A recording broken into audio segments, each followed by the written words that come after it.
Hello मेरे प्यारे friends, YouTube family members, दोस्तों सभी को होली की हार्दिक शुभकामनाएं। उम्मीद करती हूँ कि आप सबका होली त्यौहार अच्छे से बीता हो। मेरी भी होली की फेस्टिवल बहुत अच्छी रही। उम्मीद करती हूँ कि आपका परिवार और आप सबका त्यौहार मंगलमय बीता हो। मेरे फेस्टिवल अच्छी बीती क्योंकि हम बहुत सारे फैमिली इकट्ठा हुए थे एक साथ। मेरी नंद है वो फरीदाबाद से आई थी, उनके बच्चे वगैरह थे, और बाकी जो बच्चे मेरे जेठ के लड़के या फिर मेरी ननद की लड़कियाँ सब यहीं पढ़ते चंडीगढ़ यूनिवर्सिटी में। तो सब की छुट्टी थी तो सब आए थे। कुल मिला के हम सारी फैमिली इकट्ठे जमा हुए थे और इस तरह से हमने साथ में एंजॉय किया, मज़ा किया, मस्ती किया। बहुत ही मज़ा आया होली का त्यौहार बिता के। मतलब कि कुछ लोग का मानना होता है कि होली उन्हें पसंद नहीं है, कलर से दिक्कत है, ये है वो है। लेकिन होली जब तक आप ना खेलो तो आपको बुरा लगेगा उससे, मतलब। लेकिन एक बार आप जब खेल लो तो आपको पता चलता है कि हाँ, सच में इंजॉयमेंट होता है अगर फैमिली साथ हो तो त्यौहार त्यौहार लगता है। इस तरह से हमने होली सेलिब्रेट किया। तरह तरह के खाना पकवान, पुआ पूरी, कढ़ी बड़ी, पकौड़े, बड़ा, कस्टर्ड, दुनिया भर की सामान चीज़ें, यही सब बना, खाया पिया, हमने इंजॉय किया। टोटली फुल मस्ती, फुल इंजॉयमेंट हमारी पूरी फैमिली के साथ हुआ।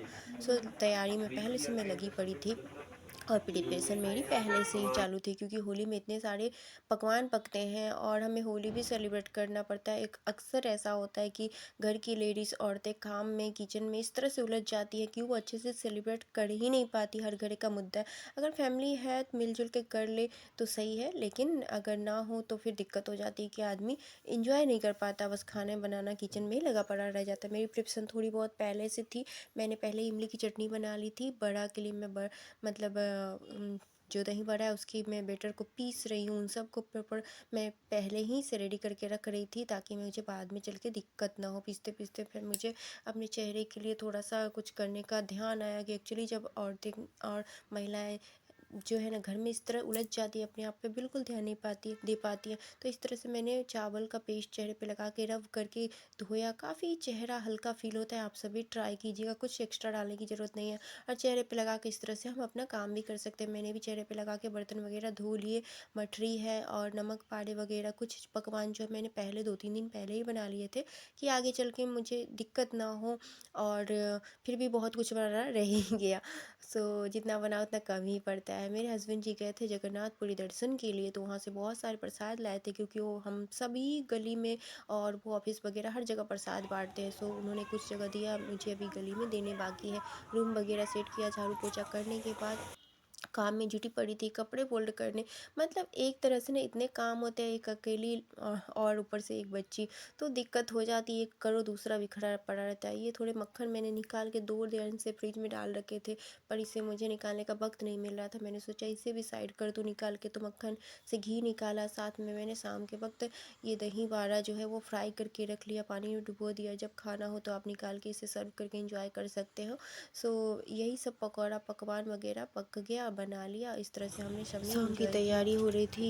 कढ़ी बड़े वाले दिन यानी कि हलकांड दहन के दिन होलिका जी को चढ़ाया जाता है बड़ी, जो कि बिना नमक की बनती है। मैं वही नहा धो के बना रही थी बिना नमक के। 7-5 जो भी चढ़ता है इस तरह से निकाल लिया। इसमें मैंने सोडा नहीं डाला था क्योंकि पूजा पाठ के लिए सोडा इस्तेमाल करना सही है कि नहीं मुझे नहीं पता। मैंने बिना सोडा का निकाल लिया क्योंकि पूजा के लिए है तो कोई दिक्कत, कोई गड़बड़ नहीं होनी चाहिए। मुझे बहुत डर लगता है। उसके बाद मैंने थोड़ा सा 1 पिंच सोडा डाल के फिर प्रॉपर सारी बढ़िया तली, तो एकदम फूली फूली एकदम अच्छी सी बन गई। उसके बाद बिना प्याज लहसुन के मैंने थोड़ी सी कढ़ी बना लिए क्योंकि मुझे जाना था जेठानी के घर, तो मैंने इतना कुछ बनाया नहीं था। कढ़ी और चावल बनाया और भगवान कान्हा जी को भोग लगाया क्योंकि कढ़ी उनके फेवरेट होते हैं और राधा रानी की भी। तो मुझे बहुत प्रसन्नता हुई उन्हें भोग लगाने के बाद। इस तरह से किचन में कुछ जो पूरे बिखरे पड़े दही दही वगैरह वगैरह लगाया था और मैं निकलने ही वाली थी कि भयंकर मतलब ओले और बारिश आ गई। होलिका दहन वाले दिन इतनी तेज ओले पड़े, बड़े बड़े मोटे मोटे पत्थर कि किसी ऊपर गिरे तो उसे चोट ही लग जाए। पेड़ से तो सारे पत्ते एकदम पूरे रोड पे, पूरे स्ट्रीट मतलब पत्तों से बिछे पड़े थे और इस तरह से मोटे मोटे ओले गिरे कि मैं बता नहीं सकती थी। ये ओले बिजली जब थोड़े से थमे तो मैंने वहाँ से किसी को बुलाया, फिर आके कोई मुझे बाइक से लेके गया वहाँ पे। और जब तक मैं इंजॉय करी थी ओला वृष्टि तब तक मैं हो गया कांड। किचन से सारे दूध गिर गए मेरे। और उसके बाद थोड़ी देर के बाद बच्चे आए, मुझे लेके चले गए। मैं मैं जेठानी के घर पहुँच चुकी हूँ और मैंने डाल रखा है सर पे पल्लू, क्योंकि मेरे जेठ भी हैं वहाँ पे और सो अपने संस्कार तो निभाने ही पड़ते हैं। और वो रहे मेरे जेठ आन्या उनके गोद में, मेरे हस्बैंड, मेरे नंदोई जी, ननद जी सब, और ये बच्चे सब इधर भी पकौड़ा पकवान वगैरह पक रहा। ज़्यादातर सब यहीं पका था, मैंने ये सब अपने घर पे बनाया नहीं क्योंकि मुझे आना था। यहाँ हस्बैंड जी पहले यहीं से थे, तो यहाँ घर पे बना के मैं क्या ही कर लेती, तो बस थोड़ा सा करी पकौड़ा बना के मैं आ गई। सारे पकौड़े जो है प्याजुआ वगैरह, प्याज के पकौड़े, के मतलब केले के पकौड़े, कद्दू के पकौड़े, आलू बैंगन, बहुत टाइप के पकौड़े हमारे यहाँ बनते हैं। जितने पकवान बताऊँ मैं कमी है। खीर पूरी दही बड़ा, पूरी पकवान, सादा पूरी, दाल पूरी, हर तरह के। यहाँ तीनों बच्चे मस्ती कर रहे हैं आपस में, वो दोनों मेरी ननद के बच्चे हैं और बीच में मेरी प्यारी आन्या है, और सब मस्ती कर रहे हैं। उसके बाद खा पी के हम निकलने वाले थे अपने घर बच्चों को लेके। सो यहाँ हम रेस कर रहे, एक दूसरे को पकड़ रहे हैं। आन्या और दोनों बच्चे अपने मामा जी के साथ हैं, मुझे पहुँचा रहे हैं मेरे जेठ के लड़के। सो पहुँच गए घर, और आन्या यहाँ सो रही है अपनी बहन के साथ। इनसे 2 साल बड़ी है, 2 ढाई साल, और प्रॉपर मस्ती कर रहे हैं। दोनों बहनें आपस में खेल कूद रहे हैं। यही जो पल, यही जो मोमेंट होता है, जो यादगार होता है और हमेशा के लिए कैप्चर हो जाता है मेरे माइंड में, हमारी मेमोरी में। सो अच्छा लगता है फेस्टिवल में कोई पहुँचे घर पे। बहुत लेट हो चुकी थी और 2 बज रहे थे, मैं सोई भी नहीं थी। तभी मैं मोबाइल ही देख रही थी, अचानक मुझे याद आया कि मैंने पुआ का बैटर फूलने के लिए नहीं डाला है। तो फिर मैं आके वो करके गई, पूरी रात सो नहीं पाई क्योंकि आन्या की तबीयत हो गई ख़राब, और थकान इतनी की पूछिए मत। उसके बाद सवेरे उठ के बच्चे लगे अपने पानी वाले गुब्बारे को रेडी करने के लिए। मैं यहाँ पुआ निकाल रही हूँ और कान्हा जी को चढ़ाने के लिए, क्योंकि फिर से मुझे जाना था वहीं जेठानी के घर। तो बाकी की पुआ मैं बाद में बनाऊंगी, ऐसा सोच के मैंने बस थोड़े से निकाले। कान्हा जी को के साथ होली खेली, मस्ती किया कान्हा जी के साथ, क्योंकि मुझे कान्हा जी के साथ सबसे पहले होली मुझे कान्हा जी के साथ खेलनी होती है, मुझे बहुत पसंद है। अब मैं रेडी सेडी होके निकल रही हूँ अपने जेठानी के घर।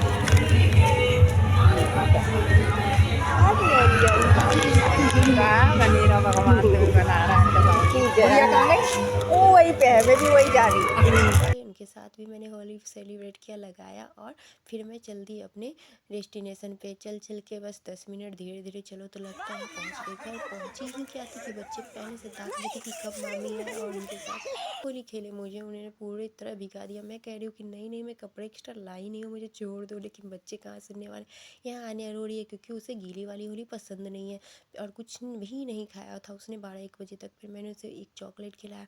बाकी इधर बन रही है पूरी जेठानी के घर, और खाना खा रहे थे मेरे नंदोई जी, तो उनके लिए गरम गरम निकाला जा रहा था, क्योंकि पूरी वगैरह ना गरम ही अच्छा लगता है। फिर जेठानी की मैंने हेल्प कर दी, क्योंकि फैमिली जब जमा हो करीब नहीं भी तो 15-16 लोग हमारे परिवार में टोटल जमा हुए थे, तो काम भी बढ़ ही जाता है हमारे घर में। फ़िलहाल के लिए कोई हेल्पर है नहीं, तो हम मिल के ही काम करते हैं। तो मैंने जेठानी की हेल्प करा दी, वो अपना पोहा उधर निकालिए, मैं इधर पूड़ियाँ वगैरह तल दे रही हूँ जल्दी जल्दी से। उसके बाद मैंने सोचा कितनी इंजॉय कर रहे थे बड़े बड़े बच्चे बाहर की, मुझे देखने का मन हो रहा था। मैं देखने क्या गई, उन्होंने पकड़ के मुझे ही रंग डाला, और मैं उनसे कह रही हूँ कि मैंने चेहरे पर तेल तक नहीं लगाया था, अगर मेरे चेहरे से ये कलर नहीं किया तो फिर क्या होगा। लेकिन उसके बाद मेरे नंदोई जी ने मुझे कलर लगा दिया। उसके बाद मैं कहाँ चुप रहने वाली थी, मैं भी चली उन्हें लगाने। मैं जब तक उन्हें लगाती तब तक सब ने काम किया, और सब ने मेरे पे रंग की बाल्टी डाल दी और मुझे पूरी तरह से गीला कर दिया। उसके बाद मैं भी और सब ने मिल के इतना एंजॉय किया, मतलब बता नहीं सकते। बहुत ही मस्ती, बहुत ही मज़ा आया सबके साथ होली सेलिब्रेट करके। उसके बाद जेठानी के लड़के मुझे आके ज़बरदस्ती, मैं लगाऊंगा, मैंने बोला नहीं नहीं नहीं, लेकिन कोई कहाँ होली में सुनता है। उसका नल कहाँ बजने वाली थी, उन्होंने नल को भी पोत दिया, लगा दिया। उसके बाद सब वो भी बोल रही है मेरे अच्छे वाले कपड़े ख़राब हो गए, मैंने चेंज भी नहीं किए थे। और इस तरह से हमने अपना होली त्यौहार सेलिब्रेट किया, मस्ती मजाक मस्ती के साथ, मज़े के साथ। सो इतना आनंद आया, इतना अच्छा लगा कि मैं बता नहीं सकती हूँ। मुझे बस टेंशन यही हो रही थी कि मेरे कलर जाएंगे क्या नहीं, मैं बार बार चेहरा देख रही हूँ। यहाँ मेरे हस्बैंड जी मुझे सुना रहे हैं कि जाओ अपना फ़ोन चावल में डालो, क्योंकि मेरा फ़ोन हो गया था गीला। एक बाल्टी पानी मेरे फ़ोन पे फेंक डाला सबने। और यहाँ मैं कर रही हूँ नाश्ता, काफ़ी लेट हो चुका था। यहाँ भी पूड़ी छोला वगैरह बना था। उसके बाद मैं आ गई अपने घर चेंज करने के लिए वहीं बाइक से, क्योंकि वहाँ के जेठानी के दोनों बाथरूम ब्लॉक थे, क्योंकि सारे के लोग तो गीले एक साथ हुए थे। यहाँ आने के बाद फिर मैंने मटन बनाया हमने मिलके, मटन बनाया, फिर रेडी शेडी होकर मटन पैक करके चले गए हम जेठानी के यहाँ, क्योंकि सारे लोग वही थे तो वहीं खाना सब लोग खाए। उसके बाद हमने अबीर जो है वाली होली खेली शाम के वक्त। यहाँ आन्या दीदी को कलर लगा रही है और बाकी सब भी एक दूसरे को लगा रहे हैं। पूरा घर हो गया कलरफुल और इतना अच्छा लगा सेलिब्रेट करके सबके साथ। तो ये दूसरी होली है जो मैंने बहुत अच्छे से बिताई है। पहली शादी की पहली वाली होली मेरी बड़ी अच्छी बीती थी, क्योंकि वहाँ भी तब भी मैं ननद और नंदोई के साथ थी, तो सब अच्छे से खेलते हैं। यहाँ बहन अपने भाई को लगा रही है कलर, अब बोली अब लग रहे हो तुम प्यारे। इस तरह से सेलिब्रेट करने के बाद यहाँ सब ने किया लंच मटन वगैरह, और फिर वापस लंच और डिनर करने के बाद आ गए हम अपने घर। और सुबह की मॉर्निंग में मैंने बोला कि सबका नाश्ता जो है और लंच और डिनर सब मेरे यहाँ होने वाला है। मैंने सबको पहले बता दिया, सुबह की तैयारी कर ली। बच्चे यहाँ या सुबह सुबह बिस्किट वगैरह ले रहे हैं, और मामा जी भर भर के चॉकलेट वगैरह बच्चों के लिए लेके आए। मामा और बच्चों का तो कनेक्शन अलग ही होता है, और साथ में मामी का भी इतना अच्छा लगता है, ये बहुत ही अच्छा।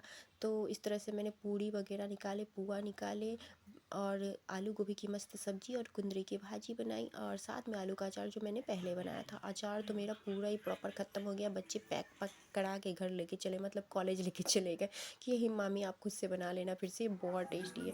तो इस तरह से हमने इंजॉय किया। बाद में बच्चों को मैंने छोटे छोटे बच्चों को बोला बाबू आप लोग खेलो, फिर मैं नहा लूँगी। बस खेलते खेलते उन्होंने एक दूसरे के ऊपर रंग उछाला, और आन्या की आँख में जाके गिर गया गुलाल। अब तो वो लगी रोने, मम्मा मुझे होली नहीं पसंद। मैंने जैसे तैसे उसकी आँख को साफ़ किया, उसे चुप कराया। और यहाँ दोपहर के वक्त ननद आराम कर रही है खा पी के, और फिर हम लग गए चिकन बनाने के लिए। जी हाँ, हमारे यहाँ इतने mutton non veg chicken veg सब बनता है कि मत पूछिए। तो ये देखिए कितना प्यारा कलर आया। तो चिकन बना, उसके बाद सब लोगों ने यहाँ पे घर पे ही हैवी डिनर किया। फिर डिनर करके सब चले गए उस रूम पे सोने। और कुछ यहाँ पे ये है मेरी दूसरी जेठानी की लड़की, जो मम्मी पापा नेपाल पे रहते हैं, नेपाल में, और ये यहाँ पढ़ाई कर रही है। तो इनकी प्यारी सी बिल्ली है एल्सा, जिसे ये पहले भी लेके आई थी मेरे यहाँ, मैंने वीडियो भी शेयर किया था। बिल्ली बड़ी क्यूट सी है, प्यारी सी है, तो इसके साथ मैं मस्ती कर रही हूँ। और यहाँ ननद जी निकलने के लिए हो गई है कल होके रेडी। तो 3 दिन रही, चौथे दिन वो निकल गई। यहाँ खोइछा दे रही है मेरी जेठानी उन्हें जाते वक्त। बेटियों को तो विदा करते वक्त खोइछा दिया जा रहा है। क्या यहाँ मैं करोगी? 40 पूछ रही हूँ आपको अच्छा लगा, आप कब आएगा, हाँ अब दीदी। कब मिलोगे। दुख भी तनु। होता है, कहीं कोई तो बहुत अच्छा लगता है, लेकिन जाने टाइम तो दुख तो होता है। अन्य तो रो अब रो कब के मिलेगी परेशान होगी चाबू? मुझसे, दीदू मत जाओ, भैया मत चाबू जाओ, कब मैं भी मिलेगी? चलूँगी। मुझे उसे संभालना इतनी मुश्किल हो गई थी कि मैं बता नहीं सकती। जैसे तैसे उसे चुप कराया, और इस तरह से हमारा फेस्टिवल हुआ समाप्त। So thank you for watching.